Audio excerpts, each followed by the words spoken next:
போன வருஷத்தோட இந்த வருஷம் நல்லா கூட்டம் அதிகமாவும் இருக்கு. போலீஸ் எல்லாமே ப்ரொடெக்ஷன் நல்லா கொடுக்குறாங்க. கலெக்ஷன்ஸும் நல்லா இம்ப்ரூவ் ஆயிருக்கு. எனக்கு எல்லாமே பிடிச்ச மாதிரி இருக்கு. வேற என்ன இனிமேதான் வாங்கணும் எல்லாம்.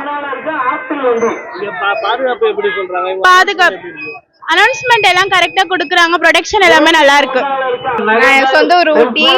ஸ்கூல் ஃபுல்லா கோயம்புத்தூர்ல படிச்சேன். இப்ப காலேஜ் ஊட்டில இவ்வளவு கூட்டம் ஆக்சுவலி இருக்கா கூட்டம் இருக்கும். ஆனா இவ்வளவு இருக்காது. எங்க எக்ஸ்பெக்ட் பண்ணதை விடவே கூட்டம் அதிகமா தான் இருக்கும். கோயம்புத்தூர்ல இவ்வளவு கூட்டம் வந்துட்டு இருக்காது. ஆக்சுவலி ஃபெஸ்டிவல் டைம்னாலுமே இப்படி நடக்க இடம் இல்லாத கூட்டம் இருக்காது. இங்க ரொம்பவே கூட்டமா தான் இருக்கு. கலெக்ஷன்ஸ் தான் நிறையவே இருக்கு. சொன்ன மாதிரி நிறைய ஷாப்ஸ் எல்லாம் இருக்கிறதுனால எங்களுக்கு நிறைய இதுல போய் டிஃப்ரெண்டா பார்க்க முடிஞ்சது. நிறைய கலெக்ஷன்ஸ் தான் நல்லா இருக்கு. புரியுது. ஆக்சுவலி நாங்க டெய்லி இந்த வழியில வருவோம். அப்பயுமே இவங்க இப்படிதான். அதுவும் தீபாவளி டைமிங்ல ரொம்ப கொஞ்சம் பெரிய கான்சியஸா இருக்காங்க. ஆக்சுவலி அவங்க எடுக்கிற எஃபர்ட்ஸ் ரொம்பவே அதிகம் தான்.